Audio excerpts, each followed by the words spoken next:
Alright folks, so what I forgot to do with the last video while I was playing around with footballs and goals and nets and all that kind of stuff was to complete the numbers analysis for the last session, the one that put us ahead 7,175.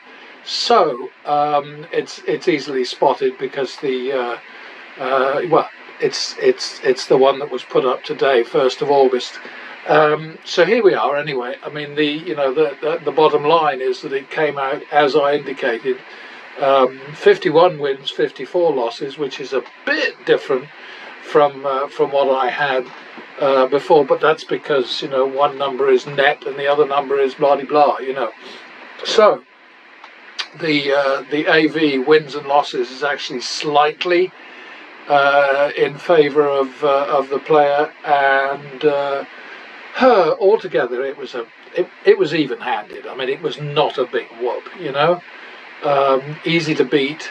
You go and you look down here and you look at the graphic, which these things are really handy, I think, because they give you a lot of information visually, and you can see how the patterns work. Basically, I mean, it's quite amazing.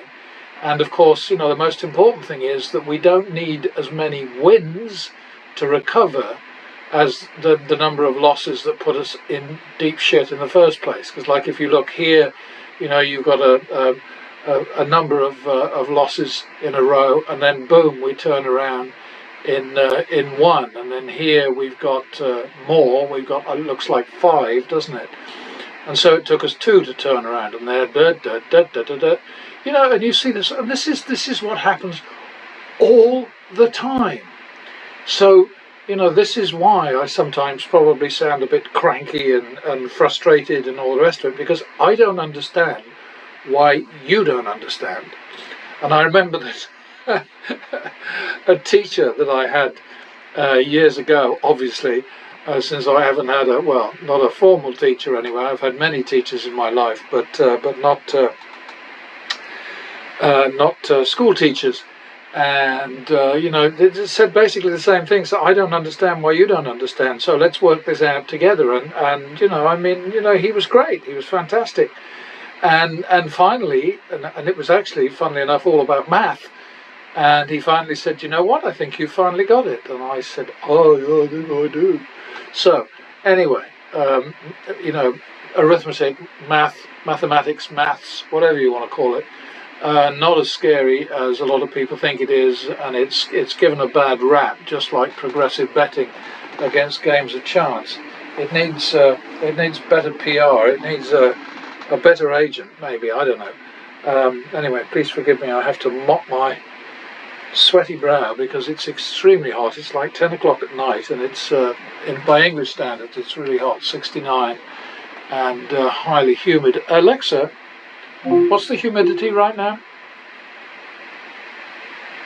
Well, don't answer my question then, you rude person. Yeah, I think it's around 55, something like that. Alexa, humidity. At the moment, the humidity is 82%. Oh, shit and corruption. Alright, so what do I know? 82%. That's more than high enough. Anyway, let's just look at the general picture here. What you've got is you're looking at the random better, and every so often he'll turn up a win. I mean, there's a good one there. But just look at the action compared to pattern betting's action, 257,000 versus 36,000, And this is pretty well standard. I mean, they're another win, but huge action, huge risk in comparison. Over here you've got the average win for pattern betting, 435, average loss 278, which gives you a win over loss advantage of 157%. And that's something that I just keep on banging on and banging on and banging on about. And the number of people who resist it and just sort of say there's no way you can do that. If you can't predict what's going to happen next, how can you possibly blah blah blah? Well, it's nonsense. But of course you can only do it with progressive betting, and this is why it's disappointing when somebody like Greg at Casino Matchmaker, with all of his years of experience in the casino business, goes through this sort of rote script knocking the martingale. The martingale is shit, there's no doubt about it. It's way too simple-minded. But that's what the casinos like to constantly harp on about. We made our 7,175. It was 20% of our total action. We had an exposure of 3,375. We had some really good lucky wins. I made mistakes, as I always do. I'm almost to the point where I can't be bothered to flag them now, you know. Dumbledown, it did pretty well. It made 21.4%, which is better than me, on half the action. Less than half the action, you know, less risk and so on. But the thing you have to remember about the old Dumbledown, which is my version of the martingale, and it's a lot smarter than the martingale, I tell you. I wanted to call it a smartingale, but somebody stole that, and I guess it's a bit obvious anyway. I call it the Dumbledown simply because that's the way it's treated by casino mouthpieces like Greg at Casino Matchmaker. But anyway, one of the important things, one of the important differences between my way of doing things and the standard martingale is that I put in the +1 unit. If you open with a win and you add one and you add one and you add one, then when you get a loss in a winning streak like that, you repeat it, and if you don't win that, then you start pursuing it. And it's the same as pattern betting, but it's a little bit more obvious. Subtlety is what I'm going for most of the time with pattern betting, and you know, you can see there the difference. I mean, like if you make this 0, then there's a win of 1,500.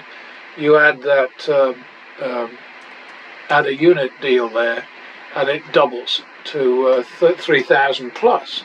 So there we are. We did the high bets and low bets, didn't we? Splits and double downs made us money, 16 wins as opposed to 8 losses, and 1,200 profit overall from double downs and splits, and naturals, of course, because they're free. You know, you don't have to put any extra money out to get paid 3 to 2 on a natural. You know, they supplied a good amount of money. Going back over here, low bets lost, Treadwater bets lost nearly 2 grand. They were 87% of all bets. There was 100 of them. There were just 15 high value bets, but they made 9 grand, and that made the difference between the two. So you've got all that there. I think that's about it. And now I've just got to very quickly throw this up before I go to bed. Yeah, that's it, I think.